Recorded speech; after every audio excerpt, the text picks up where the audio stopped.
All right, so I want to do a video thing on sort of game theory and some things I find very interesting and good nuggets of wisdom, I think, hidden in there. And I'm going to first start out with the prisoner's dilemma, and let me just give you how it works out. So you and a friend are convicted for this crime.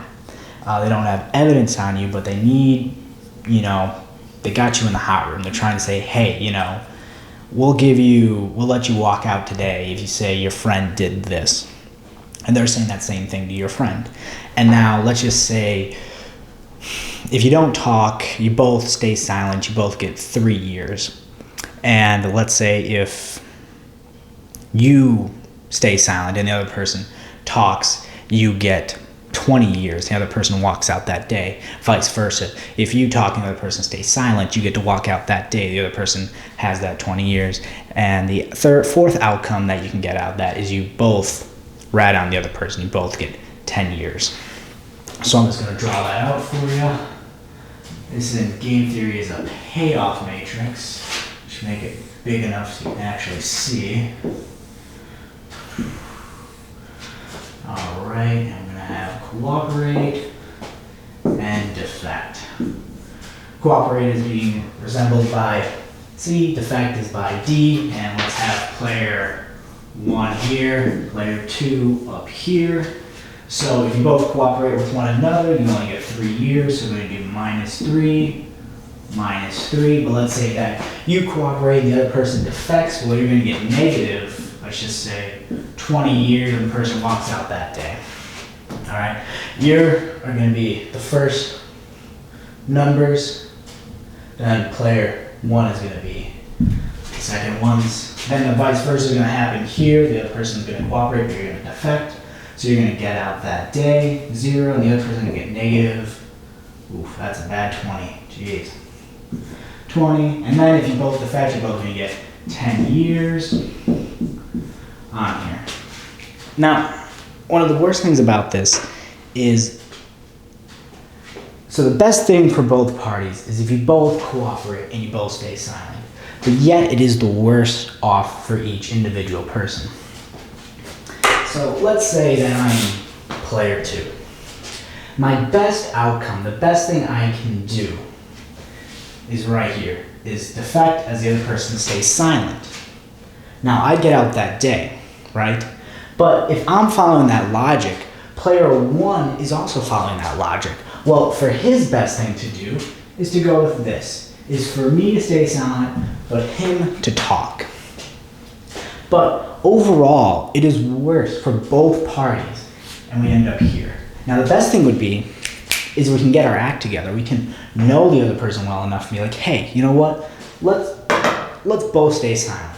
It's gonna suck. It's not our best thing out of overall, but for each other, if we can do this is gonna be the best one for both of us. But yet, it is the worst, because if you cooperate and the other person defects, that's really bad for you.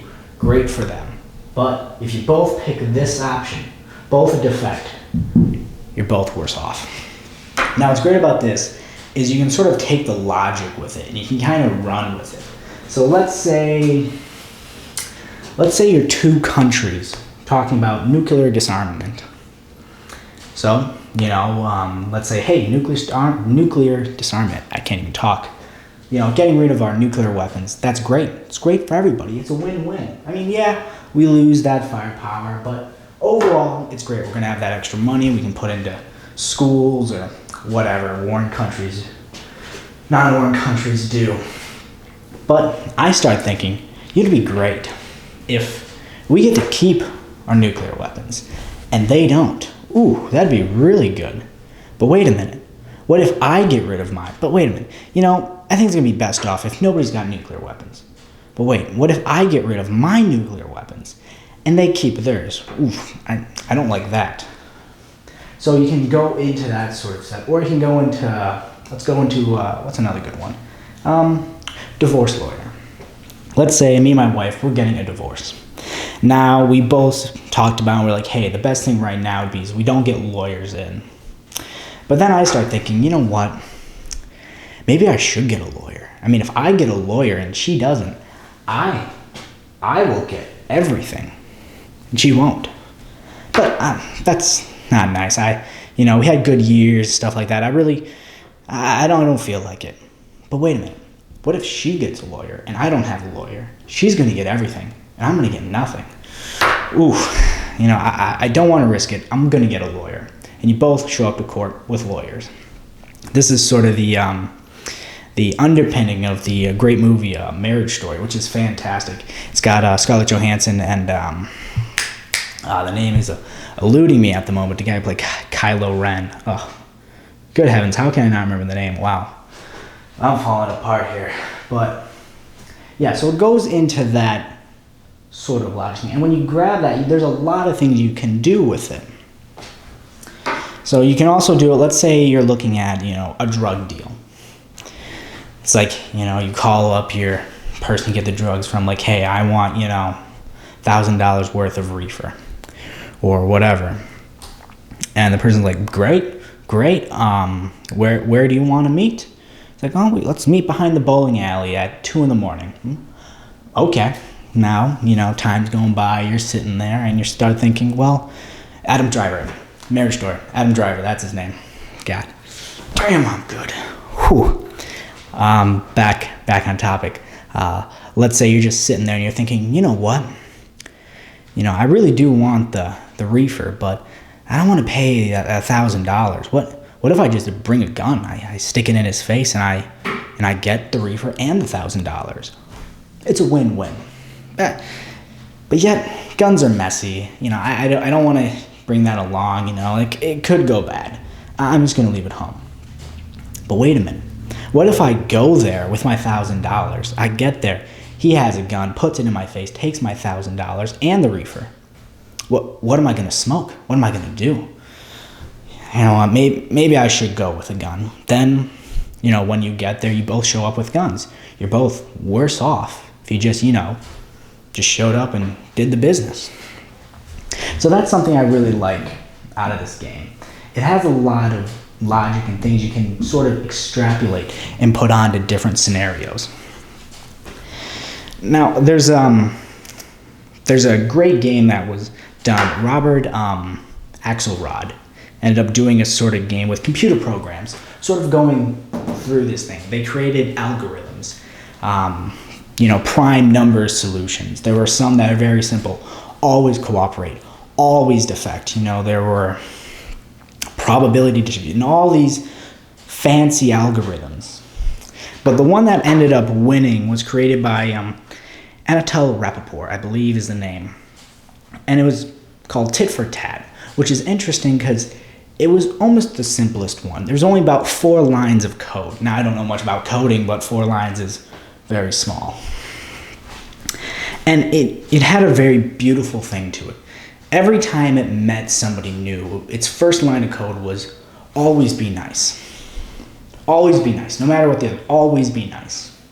Then the second line, or the second lines of code, were do what the thing did previously. So let's say that, tit for tat did cooperate, and the other one did defect. Tit for tat would then do defect.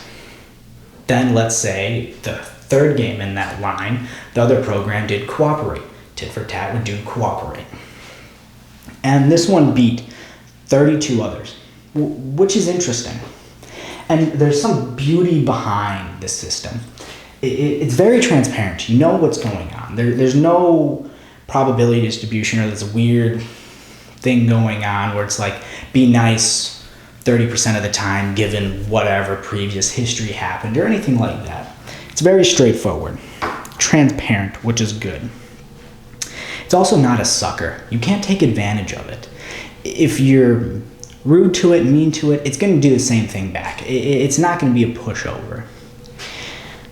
It has forgiveness. It's you did something bad. Hey, I forgive you. That's in the past. Let's go on this good road. And what's interesting about it is if you look at it from that way, it gives rise to different permutations of emotions. The best outcome for everyone is to be nice. Always cooperate. Always be nice. If you meet somebody, it's, good to be nice, but yet you don't want to be taken advantage of. If they're rude to you, well, you could still be nice, maybe do a Truel thing, be nice, someone's rude, well, be nice, someone's rude again, be rude back, and usually it doesn't work out with individuals. People do not change easily. There's a great quote, think about how hard it is for you to change anything about yourself. Think about how astronomically hard it would be to change someone else. I forgot who said that. I probably butchered the quote, but I thought that was interesting. There's also another game called the Ultimatum game. Now, the way the Ultimatum game works, I'm just gonna, I'll erase it. The way the Ultimatum game works is pretty interesting. So, there are two players like in the other game. I'm just gonna I abbreviate everything, 2P. You got two players. Now, let's just say the abbreviations, A and B. Hopefully you can see that, I really can't tell, but hope for the best. Now, A can make an offer to B. Now, I'll just write that figure.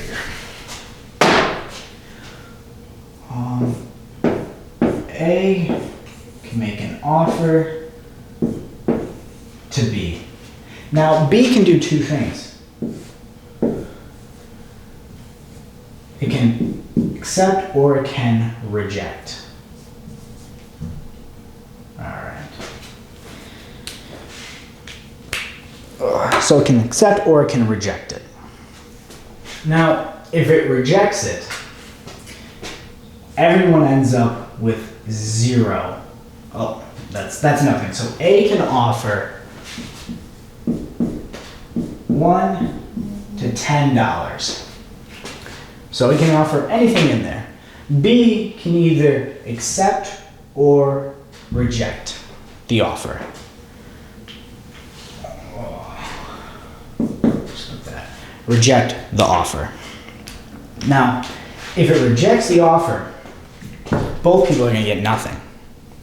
Now, if it accepts the offer, then it's going to get whatever. If it accepted, if it offered 5, they're both going to get $5. If it rejects it, they're both going to get $0. It's going to be worse off. So then you end up playing this game, and you end up just seeing what people get, like on the street.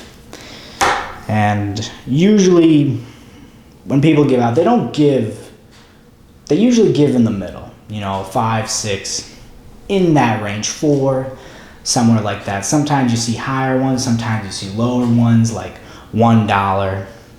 Now, if you're looking at this from a logical standpoint, if you are A, what should you do? Should you give $5?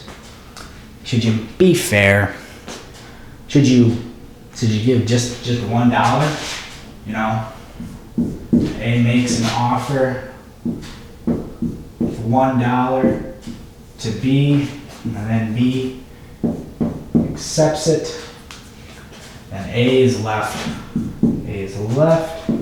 with $9. B left with $1. Now, more like a beta there. Now, what I find interesting about this is a rational person, if you're talking to somebody who's rational, you can be like, you know what, $1 is better than no dollar. A rational way to do it is always $1. But people aren't rational. I mean, we know this. People aren't rational. Even in a one-shot game, they'll say no just to spite you. They're going to be worse off. I mean, logically, they're going to be worse off. But they'll just say no just out of spite. Then you'll end up with nothing either. So you really don't know who you're dealing with. So maybe just meet in the middle. $5, $6, $4. Maybe go up higher. Maybe be like, well, I really, do a sort of reversal on that. Iterative deletion, counter strategy, and actual equilibrium, backward induction on it. And be like, I'm going to give them $9. I'm going to get $1. Reversing it. But that usually doesn't happen. Usually you see either in the middle and usually on the lower end. But this comes to a very interesting thing. Rational people are easily exploited. Now this is very paradoxical. You may think, why is somebody who's rational easily exploited? Well, think of it this way. Let's say you have two friends. One friend is very, very rational, and somebody else is very irrational. Let's say they have a hair-trigger temper. You know, they're a certain person the kind of person you say something to, and they're like, oh yeah, and then you say the same thing another time, and they just lose it. You just can't read them. They're very odd in their way of going about the world. You just can't, put them into a category. Those people usually are better off in their life. They usually get what they want a lot more. Let's say, you're deciding on what restaurant to go to. And you say, hey, maybe we should go to so-and-so. And then the other person, the more irrational person, says something. And it's like, all right, well, we have to come up with a decision. Well, frankly, I'm not a huge fan of what the irrational person said, but I don't want him to see him go off. I don't like the confrontation. I don't want that. So we're going to go with them. And this happens a lot. Usually irrational people get a lot more. If you work in a customer service, you probably know this. The irrational people usually always do the best. You may not want to say it or anything like that, or be like, they get more out of it. But they usually do. That can go into sunk cost fallacy as well, depending on how much time you put into it and stuff of that nature, but I'm not going to go into that. Let's see, what else do I want to talk about? This sort of logic goes into why people fall in love as well. So, let's say that I am very rational, and I were to propose to somebody, and I'll be like, out of everyone I have seen or been with or had the probability or chance of dating, you are the best thing I've come across so far. And as long as it keeps being that way, I think it would work out best in our favor to get married. Now, I know what you're thinking. Whew, God damn, was that not the sexy thing I've ever heard in my life? But you don't want someone who's super rational about it. You want someone who's sort of head over heels in love with you. I mean, there is a good range where it's almost endearing, but you don't want somebody who's way out there, but you want somebody who's a little bit irrational. If they're irrational, they're going to do things a rational person probably wouldn't. They might put up with more or something in that nature.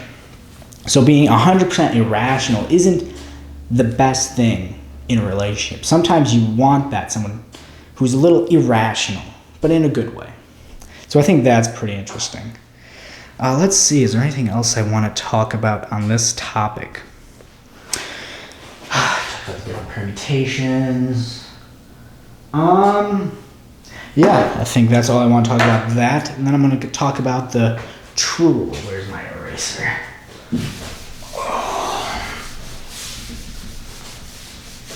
So this one I find interesting. Let's use a different color. Let's try red. This could be cool.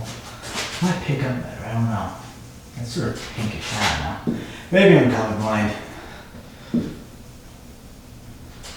Alrighty, let's say that this person, so this is a Truel, it's like a duel but with 3 people instead of 2. Let's call him A, B, and C. A, very good shot. He's 100%. Now B, he's also a good shot. He hits about 80% of the time. C, what is the mathematical thing I had for C? 50%, that's it.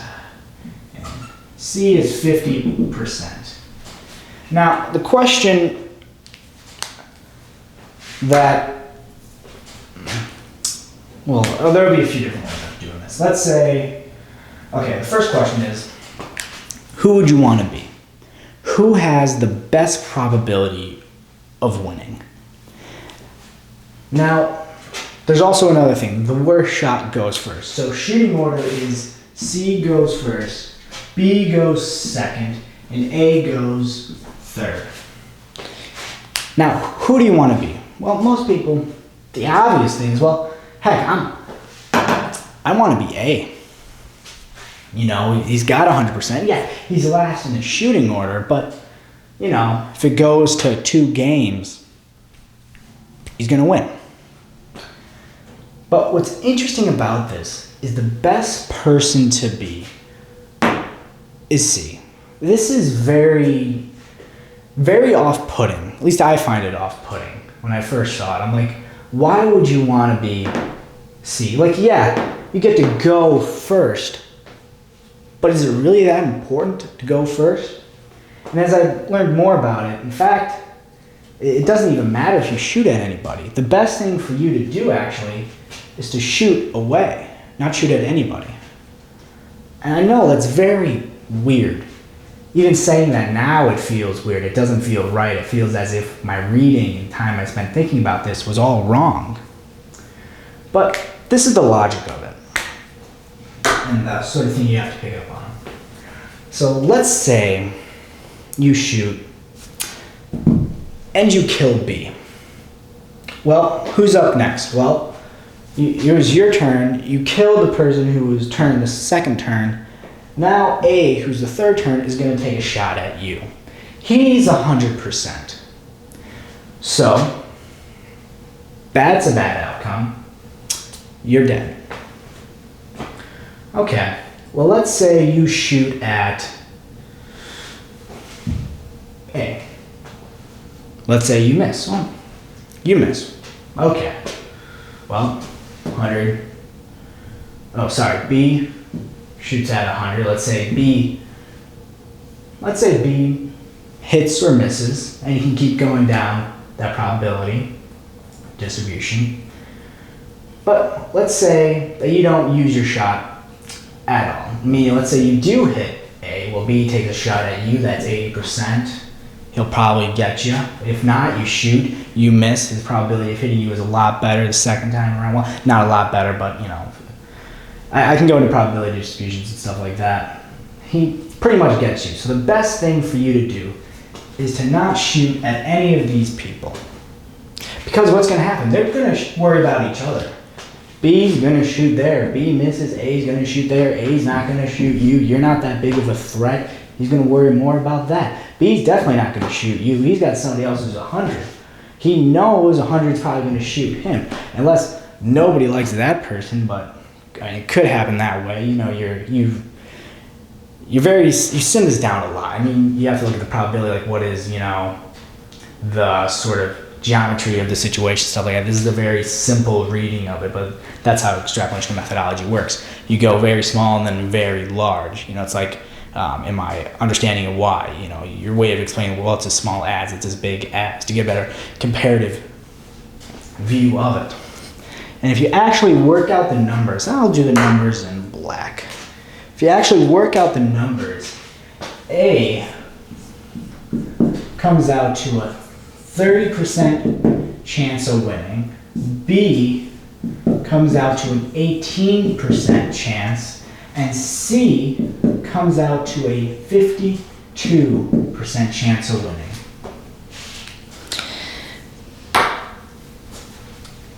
You know, this sort of goes into the logic that sometimes you don't want to be the strongest person in a fight. You sometimes want to be the weaker one.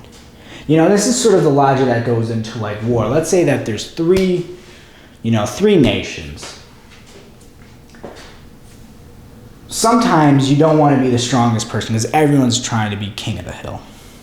Sometimes it's better to be the lower dog. But what's interesting about this is you can actually get better odds if you sort of build up this reputation of being bad, of being non-effective. Let's say secretly, he's a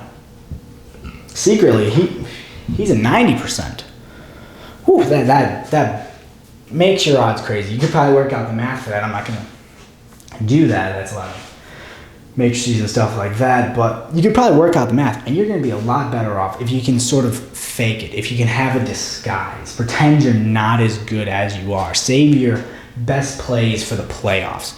You know, really just sort of easy throughout. But when it gets to times you need to really raise it up, which is interesting. Because right now, I'm being the football, right now the Packers are playing the 49ers, and the Packers aren't seen as good. I mean, I think the Packers are probably the third, usually seen as like the third best team, maybe argue the worst out of the 4 teams with the Chiefs, 49ers, and Titans, because the Titans have a great run game.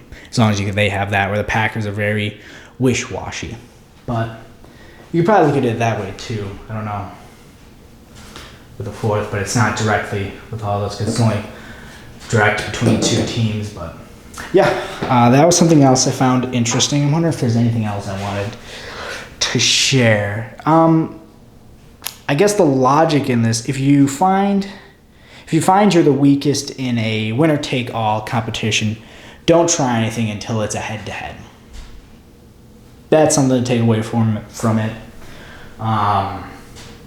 Also, put yourself into somebody else's shoes, the logic of the situation, and sometimes, looking at it from different perspectives can make it a lot easier to understand, or at least a better way to understand. 52% is a lot better than 30 or 18%, and that 100% accuracy, even though it's going third, is may look tempting, but is not.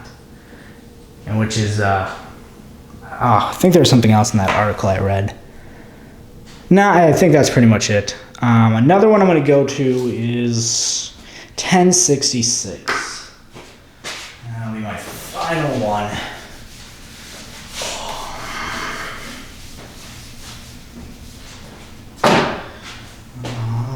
Let's go with a few notes. So in 1066. In 1066, you had a very interesting time in human history. Dan Carlin has a great lecture series on this, the what ifs of 1066, which is a very interesting time. The Battle of Hastings was fought. The Norman Conquest and William the Conqueror. I'm just going to take this piece of paper because this is a tree. Oh, if you're familiar, let's have that. That's called nodes. We're going to have it go like this. This is going to go to here. I have the payoffs 0, 0, 1, 2. I'm gonna have the Saxons turn, the Normans response. We're gonna have fight, run, run. We're gonna pay off of 2, 1. 1, 2. Now we're gonna have this going off to here.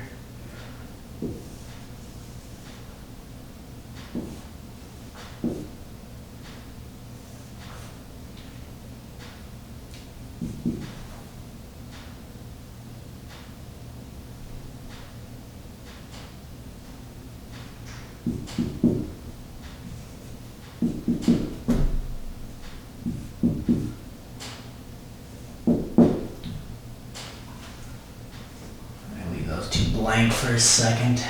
Alright.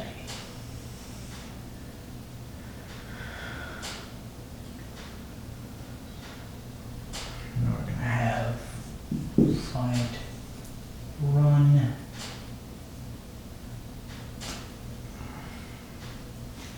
Alright. Alright, so this first one is the Normans. Payoff, and this is going to be the Saxon payoff. Alrighty. Let me just look through this. Anything else? Do I have that right?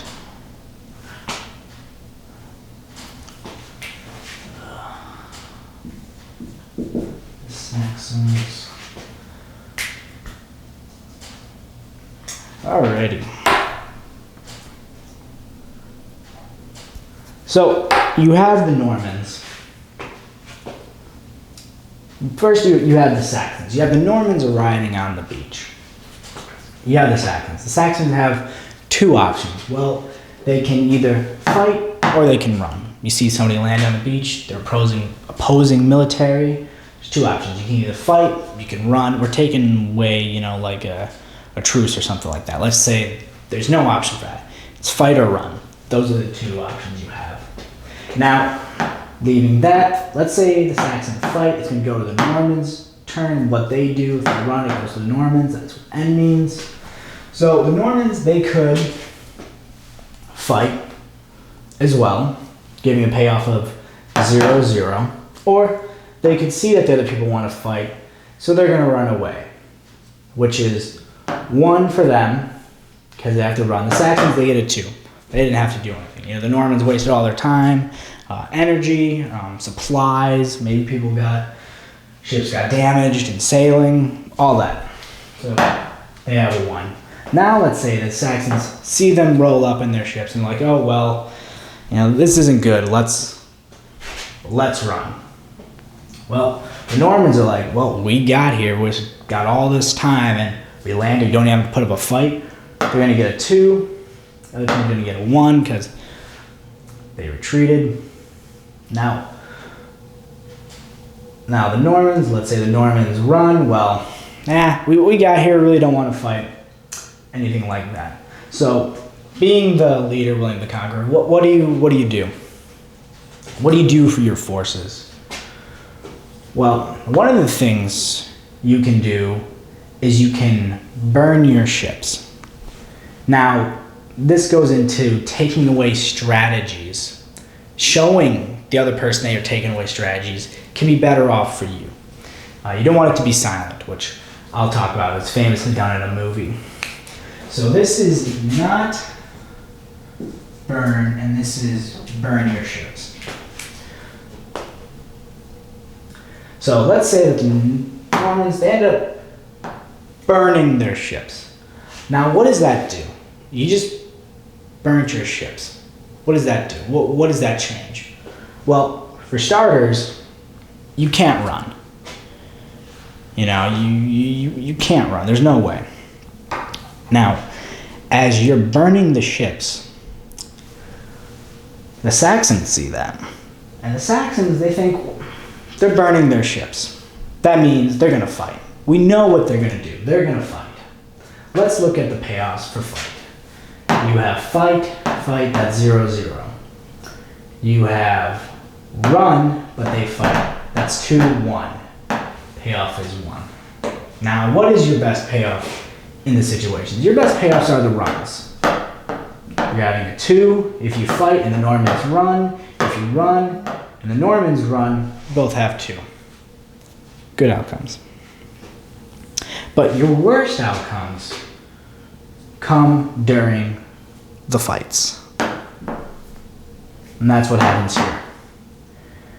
Now, you deleting that strategy, or, the Normans deleting that strategy, makes the Saxon either run or fight. Which means the Normans are going to fight no matter what. So it's either a 0-0 or a 2-1, which is the best outcome for the Normans. Which is pretty interesting to think about. It's very counterintuitive. How is getting rid of options or strategies a benefit for me? Which is one of them. And there's this, it's actually used in a movie I love, Dr. Strangelove. So in the movie, the Russians worry that America is going to shoot a nuke at them. And they're worried that, if they shoot a nuke, we're going to get hit and we're not going to have a chance to retaliate. And they also think, well, they shoot a nuke at us, what's the point of us doing this whole nuclear exchange? So we're going to create a doomsday device, just in case we do get a nuke shot at us. This will shoot automatically over to America. But the problem is, that's what they're doing. They're deleting strategies. Hey, no matter what, if you nuke us, it's going to be an automatic nuke. Because before the nuke, you had the option, we nuke them, they either nuke us back or they don't. if we hit them, odds of them having the capability to shoot a nuke back us is going to be lower because, you know, we just nuked them. But if it's an automatic nuke, you already know what that game is. It's a nuke. It's not a nuke, we'll see what they do. They might nuke us, they might not. It's a nuke. But the Russians don't tell anybody about this doomsday device. And that's the big problem. You have to tell the other person what's going on, because if they don't know, what's the point of you doing? If you tell them, hey, you know, we have this doomsday device, it's going to shoot a nuke all the way back at you. You know, we have no control thing on it. That's what ends up happening, which is a fantastic movie. If you have not seen it, it is very, very good. I absolutely love that one. I think that's everything I want to talk about. I mean, the real reason you delete strategies is to change the other person.